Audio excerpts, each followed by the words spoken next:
Every single one of us is here because of Mindi.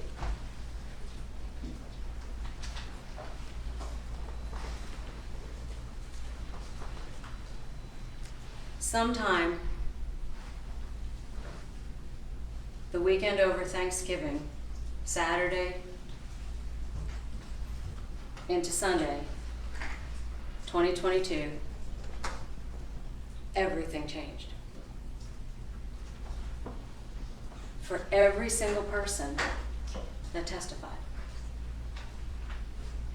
Everything changed. Mindi, have you ever been to a pond and you drop a rock in the center, or if you were a kid you used to skip it? You'd see the ripples, right? You'd see those ripples go out from where you dropped the rock. All those witnesses were ripples, and he dropped the rock. He killed her. He took her from everyone. A bright light, kind, good-natured.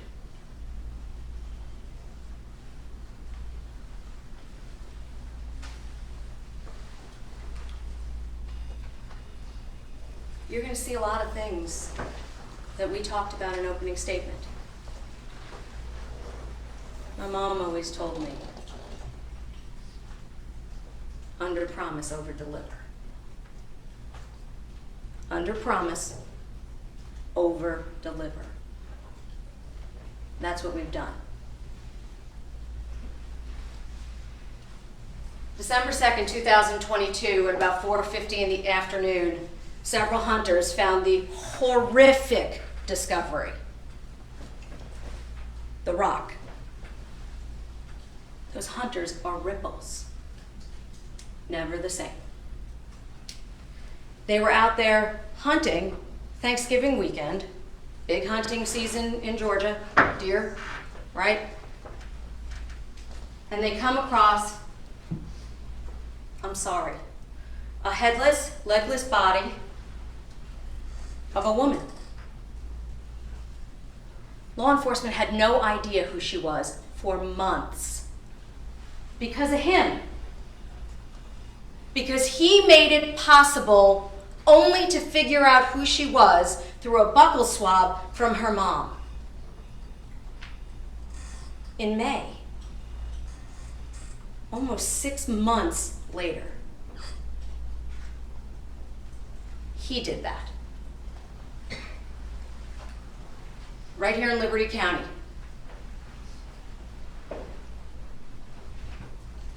And he dumped her in the woods. And I submit to you, he dumped her in the woods because that was a great place to hide a body. The problem is when you're not from Liberty County and you don't know Barrington Ferry Road and you don't know Jones Road and you don't know where they meet in McIntosh, you don't know there's a camera on the water tower. You don't know that there are logging trucks. You saw the logging trucks going down the road. Counsel would have you believe that Agent Sands and his team should have identified any possible human that went down that road. How is that relevant in any way, shape, or form to who would have had access to Mindi?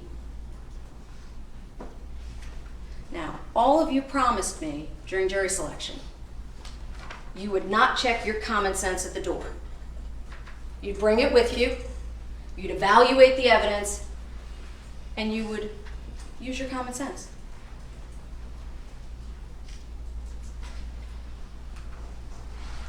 They found a torso, a knife, tubs, and wipes. All things he had access to, all things he purchased close in time to when this happened. He bought a shovel at an Airbnb that he paid $4,500 a month for. And he's doing their handyman work. He's fixing mosquitoes for a solid 5 months. Totes that he said in the interview, black and gray. Common sense. He didn't know what was recovered at the crime scene. Black and gray. The real killer knew what color totes to put out there before he gave a statement? Common sense. You heard all about how the GBI looked for her remains, where they were recovered, where they were found in proximity to each other, over 3 miles. And he buried her head.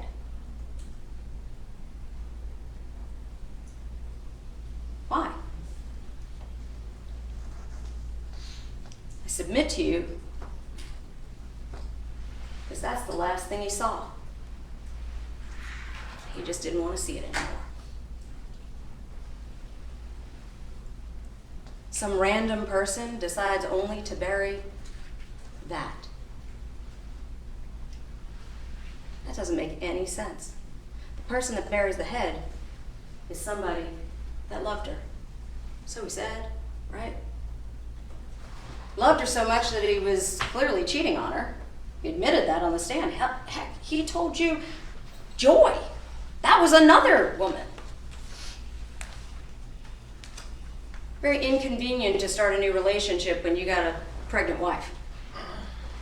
He told you he thought she was pregnant, right?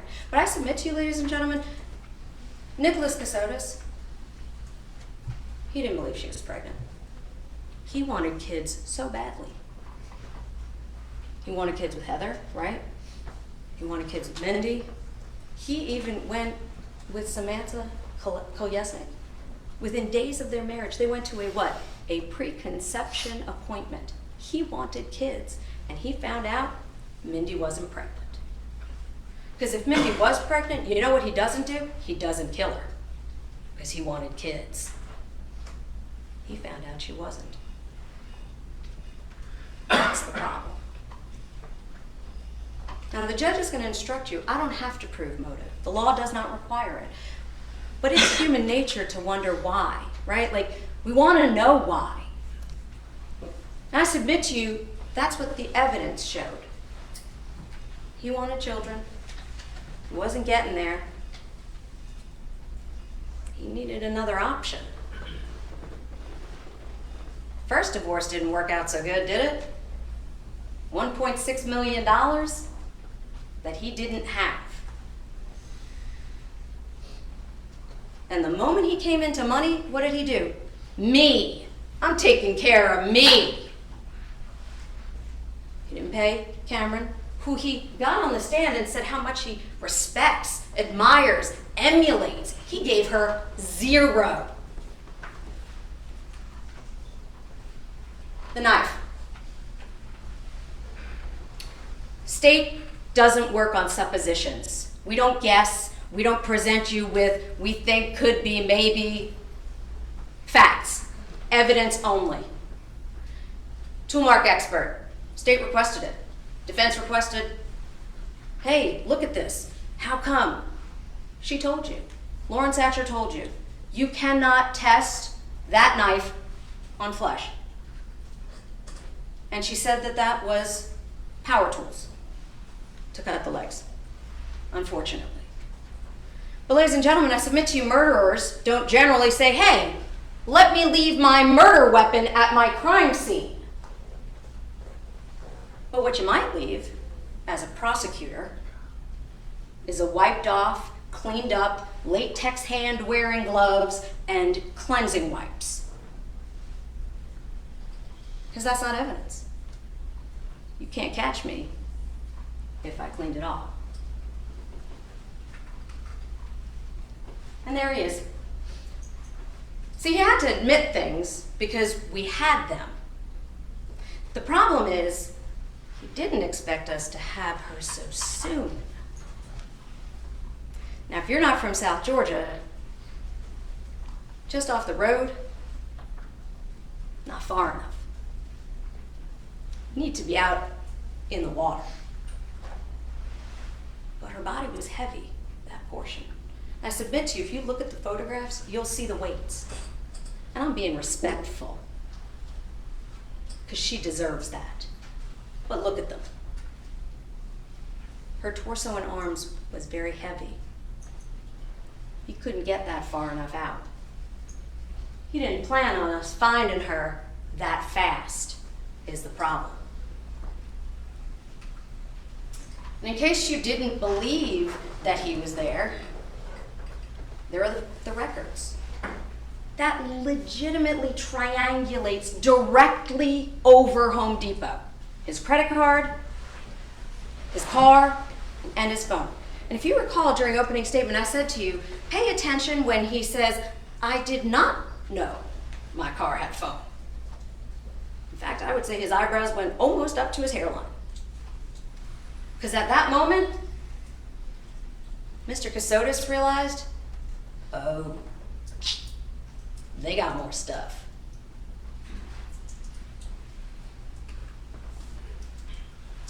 I submit to you, there are no mosquitoes on the way down to Riceboro. He bought the knife and then drove down to Riceboro. But he got here when he told you that he bought the knife because he needed to go and take care of the mosquitoes right then and there. You need to pay attention to the details here. And I submit to you, when you hear those details, common sense, that's all you need for this. And then you watched his car travel all the way down to Riceboro. And then he tells you, if you look carefully, I turned off my phone. But it was pinging until he got to Jones Road. Look at the map. It shows exactly where it intersects, where the ping last happens. He didn't turn it off and use a Garmin to get himself down there. He had the phone on until he got to where her body parts were.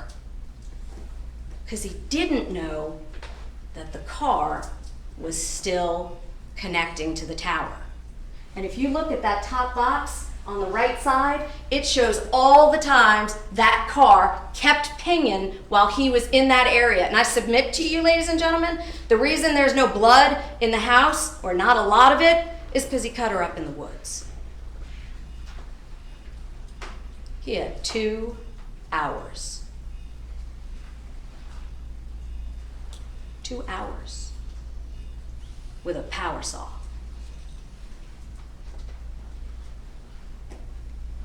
No one else had access to her. He told you that she went to the hospital. Common sense, right? You recall Dr. Lehman testified and he went like this. She had defensive wounds. Did she have defensive wounds in the hospital?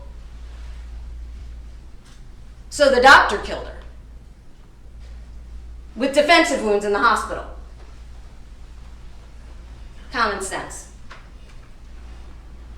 And in case it wasn't just me saying it, Agent Bernie showed you specifically the drive test to show that his phone, his car, his person, he admitted he was there.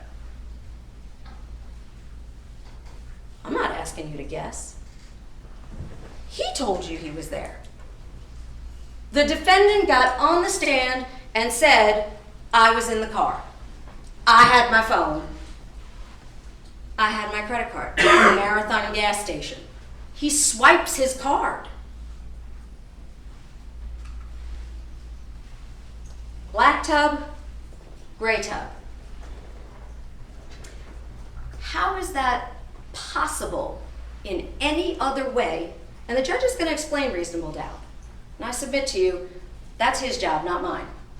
I'll talk some about the law, but if there's any discrepancy, you always listen to the court. Unless he put those tubs out there, there's no way he would know that a black and a gray tub were what would be recovered.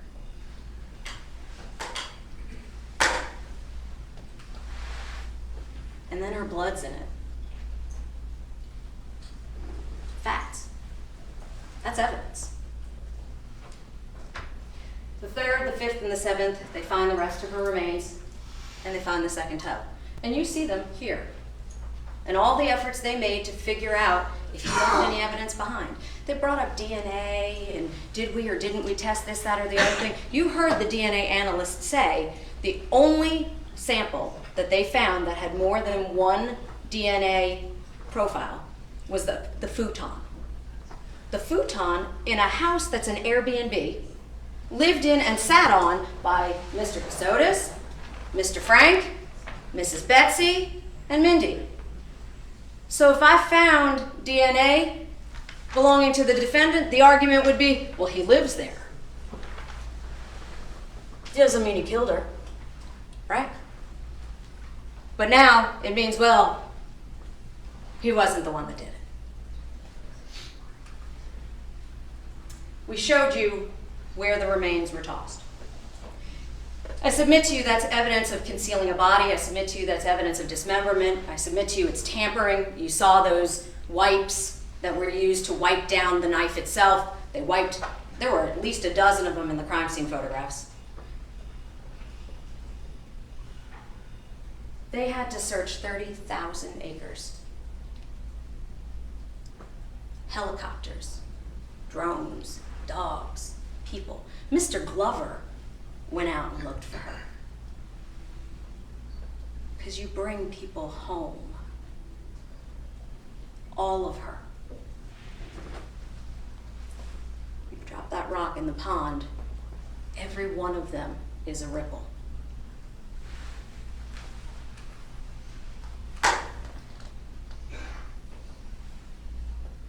You don't dig up that space without a shovel. Submit to you, look at the picture. You can physically look at the picture. You can see where the root has shovel marks from where it got dug into and where it hit. He was just trying to get the dirt, but there was a root there. For people that are from this area, I fancy myself able to say that now. You hit roots. There's a lot of low roots. And there he is, buying a shovel. When you're staying in an Airbnb, living on the run, gone in an hour, he's buying tools to fix a house that he pays $4,500 a month for. Common sense. And then we do the autopsy.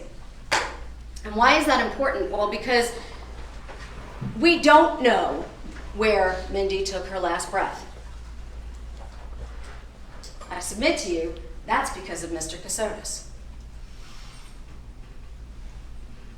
9 traumatic wounds to the head. We don't know that every wound occurred inside of the dwelling in Savannah. We don't know that.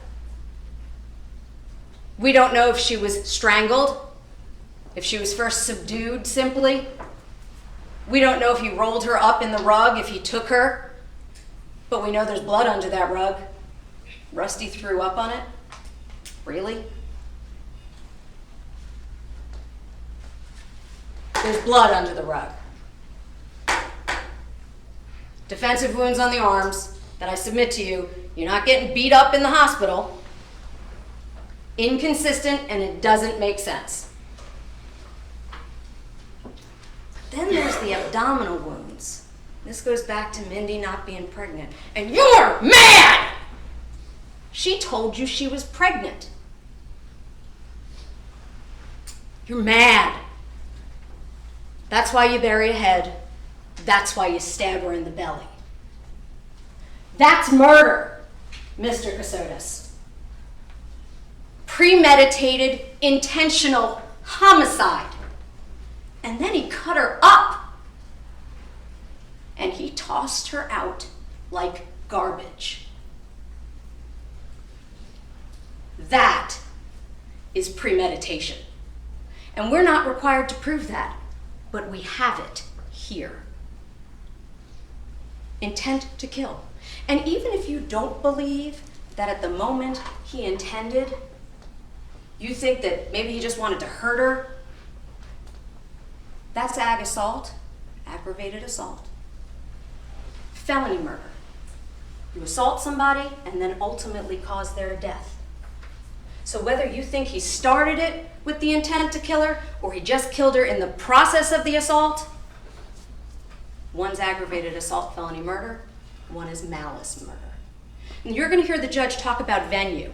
Venue means where you died, where the crime itself was committed. And normally, you're going to hear that venue is the place where the crime was committed. And I submit to you, when you drop the rock in the pond and you don't know where it happens, the legislature in the state of Georgia does not allow for you not to be guilty on a loophole. If you believe that we couldn't prove beyond a reasonable doubt where she took her last breath, then where her body is recovered is the law. And that's why we're all here, Liberty County, with that ripple. Because her torso was found in the backyard.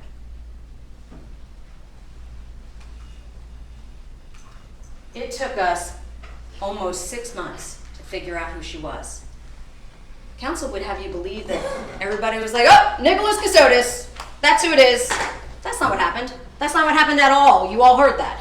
Forensic sketches, fingerprints at the crime scene, DNA, no identity. We found it's the same person. Then Miss Betsy, she gave us a buccal swab. Heck, she didn't even believe he was a GBI agent because of Nicholas Kassotis. They believed him. And I submit to you, in hindsight, my other half said don't use any sports references. I'm not really good at it. But where I come from, it's called Monday morning quarterbacking. Right?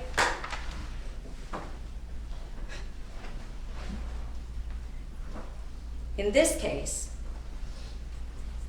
we didn't know who she was.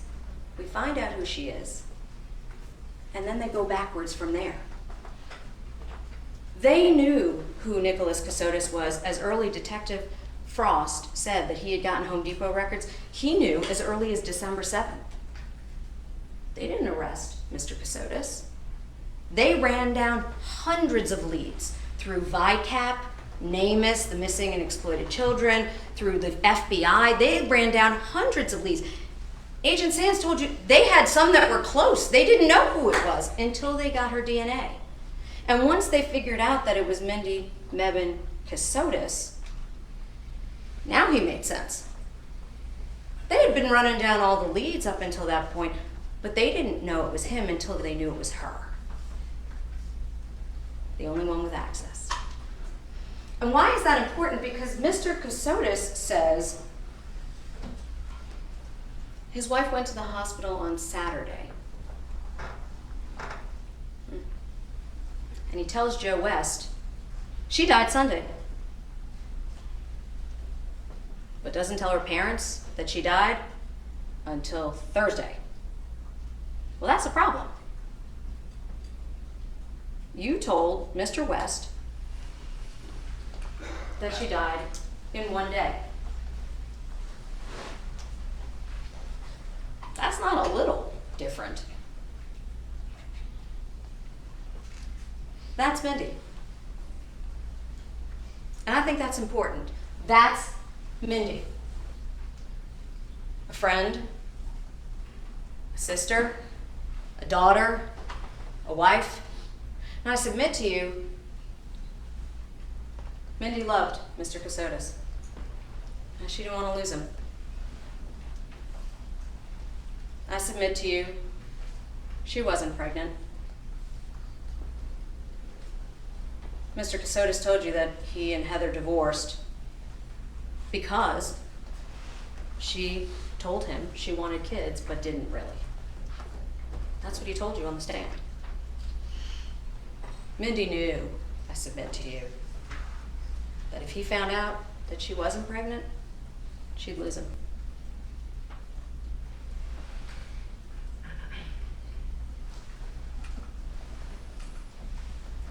The doctor testified, told us the range.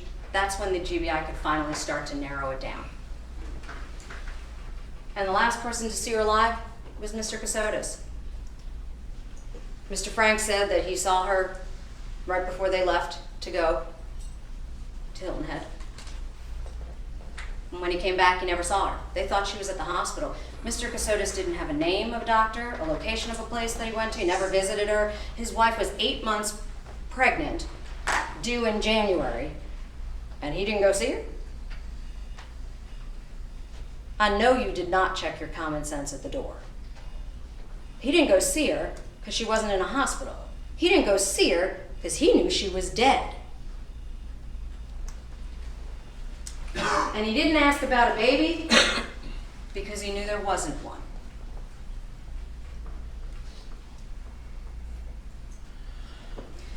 You heard those statements. He talked about a ring.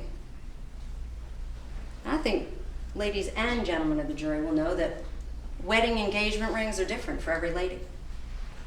Bands are different. He claimed she was mistakenly cremated. And then he gave them back her bands. That's not possible. Because he conveniently tossed those in the Havre de Grace with no one present. All these people that needed to know that Mindi was gone, he didn't invite a soul to share her scattering of her ashes. How does that make sense? And then every day in the days following, telling her parents that she was gone, he is on the move. Quick, quick, quick.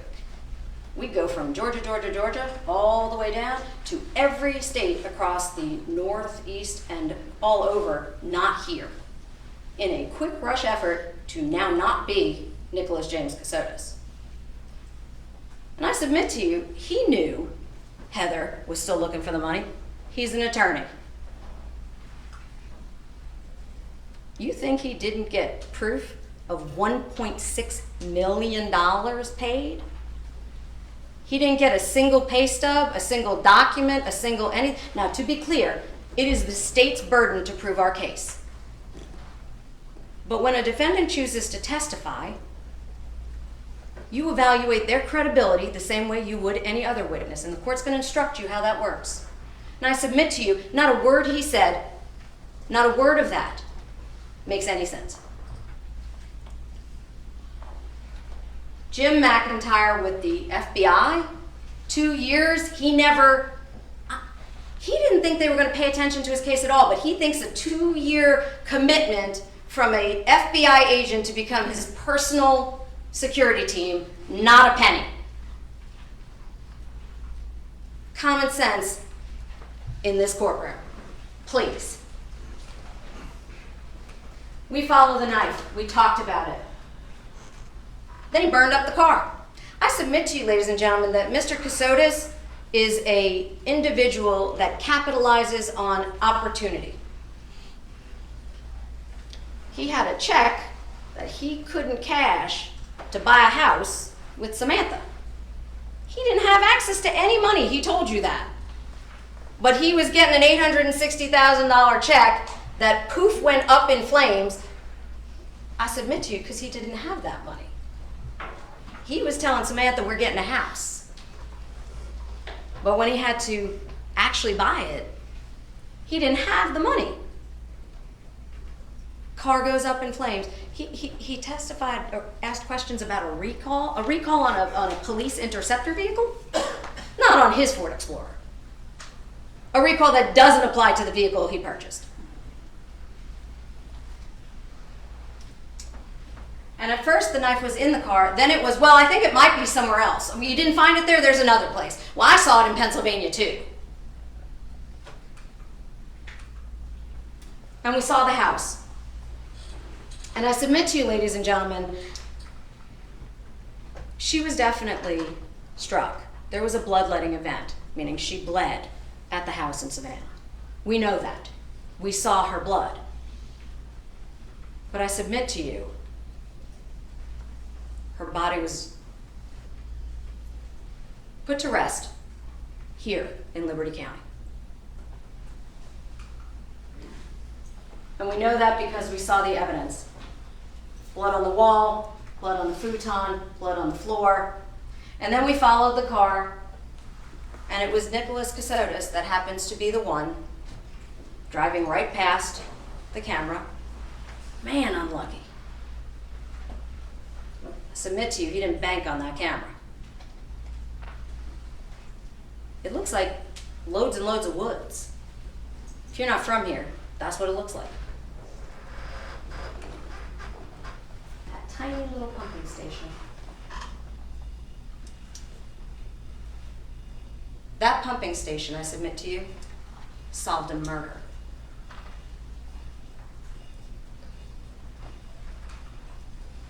There's the car.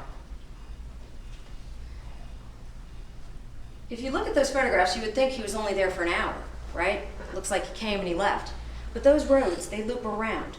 I submit to you, look at the photographs. Look at the satellite. Look at the maps. Agent Bernie told you that car was pinging there, total. Didn't turn back on until he's leaving the area going back up 95. He had 2 hours in the woods. I submit to you, he dismembered her out there. And then he tried to get rid of the body. And you're gonna hear testimony, or rather you heard testimony about all of the items that the indictment references. They reference the totes, they reference the knife, meaning the Milwaukee knife. They reference the deer processing kit. Oh, and now that deer processing kit was for Matthew. He's not a hunter, but it was a gift that was so important that when your wife passes, you didn't make sure that he got it. Does that make any common sense? We followed the phones, and in case you weren't sure, he went right back home. We followed his car back to the house.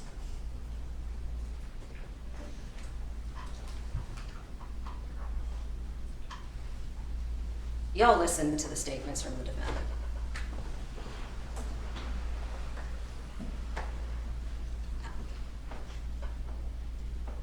I submit to you, it's called consciousness of guilt. When you try to cover something up, you start telling lies.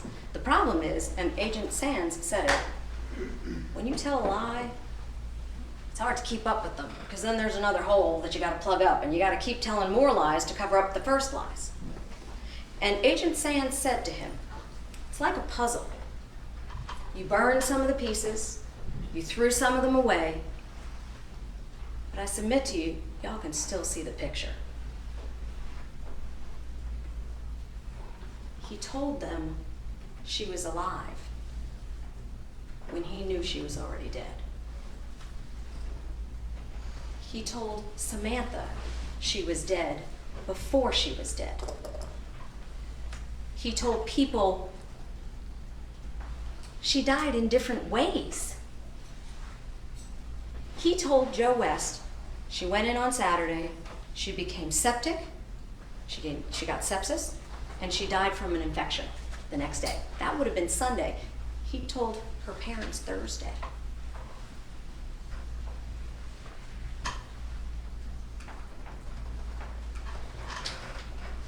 I made a list of some of the things that were inconsistent. Your recollection is what governs. Was it credible? Was it believable? You told me you would know how to evaluate somebody being truthful. Use your common sense. Talked about what Mr. West said, but on December 1st of 2022, he tells her parents that's when she passed. And then he tells some people she was cremated. Actually, he tells law enforcement that, but he doesn't tell the family. He knew and didn't tell them. He told them there was going to be a service.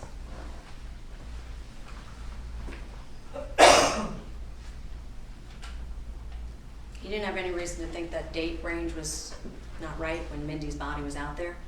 Conveniently, exactly when he was there. That is the most unlucky man on the face of the planet. Or a murderer. Why was the divorce important? The divorce was important because he had to have a reason to be telling this whole Jim story to begin with. Nicholas Kassotis did not want to pay Heather Thomas 1 penny. He did not want to pay her the $1.6 million. And he didn't. and he absconded, and he told some story to the court about how he had $32 million. $32 billion. Dang, that's a lot of money. But now it's Mindy's fault. Oh, it's Mindy's fault that he doesn't have the money. Look at the records, the transcript. He blames Mindy. When there's a problem, well, either Jim did it, or now Mindy did it. Mindy met Jim, but he never looked at credentials. Apparently, Mr. Kassotis hasn't done anything.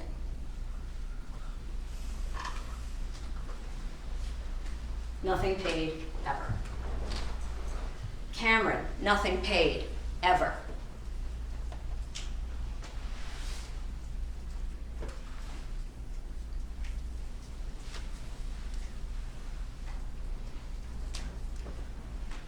Mrs. Kolyesnik. Driver's license, photoshopped. There was no Georgia Nicholas Stark driver's license. That, I submit to you, is manipulation. He needed another option. Look at it. It's not even the same font.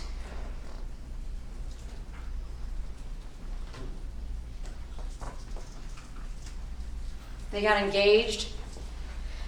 But even worse, I submit to you, if you heard and you listened carefully to Samantha's testimony, she said at the end of November he had her tires fixed, and then he sent her flowers the next week, maybe the first week of December. When he found out his wife was dead? Really?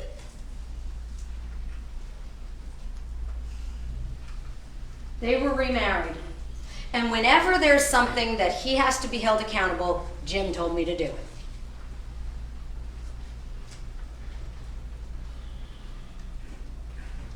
Can't find a person that doesn't exist, I submit to you.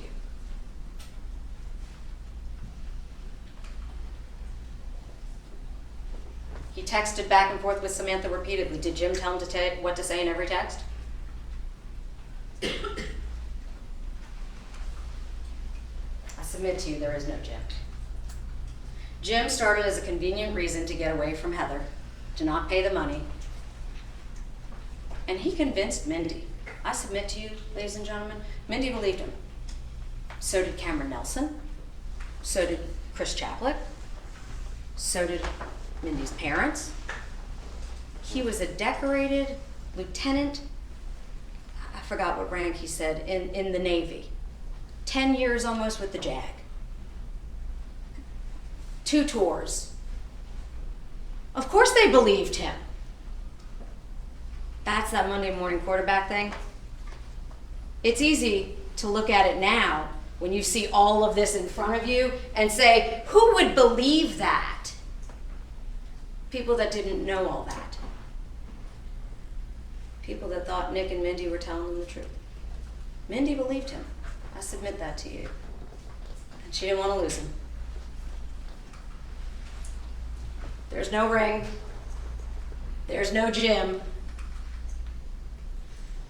And there was no baby. And he didn't ask about it because he knew that. And I submit to you, that's why he stabbed her in the belly.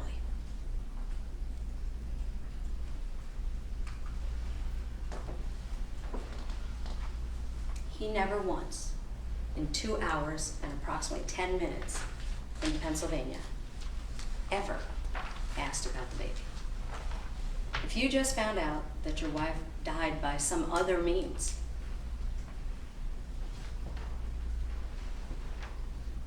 because you already knew.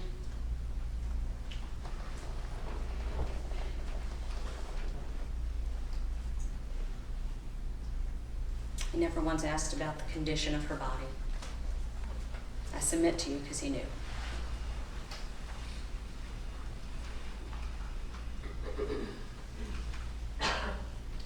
The court's going to instruct you on the charges. I've talked about some of them: malice murder, felony murder.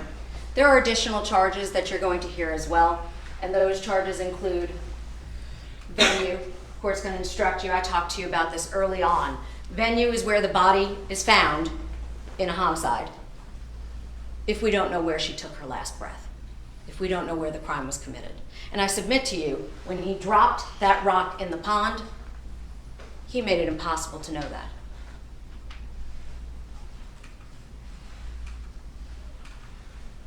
Concealing the death of another. I submit to you, you saw all the ways he did that. And in case there was any question, her blood in the totes makes it clear that it was him. He got the car washed the next day.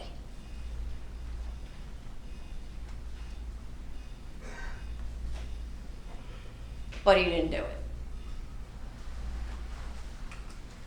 Possession of a knife during commission of a felony. I submit to you, ladies and gentlemen, counsel's not wrong about one thing.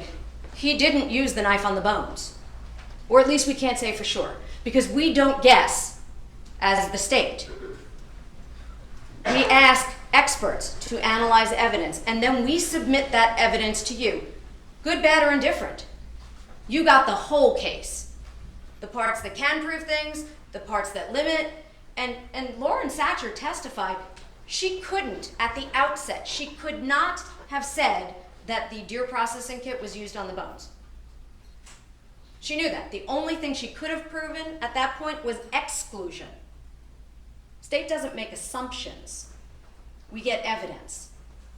And that investigation kept going long after Mr. Kassotis was wrongfully arrested, is what he would submit to you, that they just focused on him.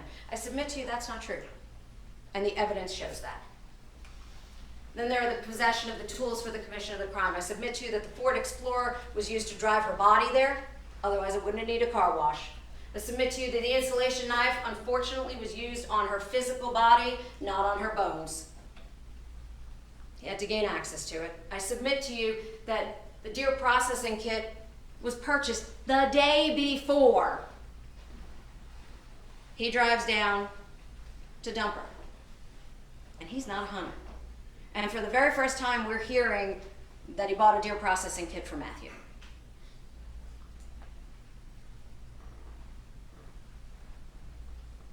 It couldn't be excluded. That's what Lauren Satcher said.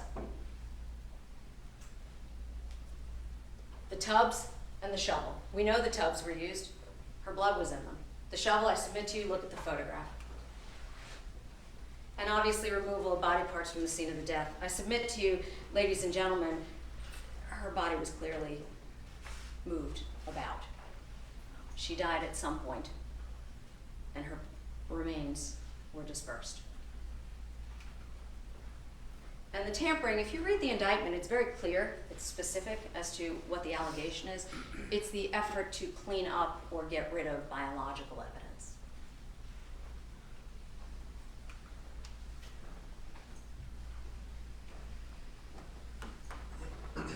Nicholas Kassotis dropped a stone in the pond. And I submit to you, every person in this courtroom is a ripple. I submit to you, Mindi, she deserves your attention. This case is about her. I ask you to go in the back, look at the evidence, and come back with what is the only appropriate outcome. Guilty of all charges. Thank you.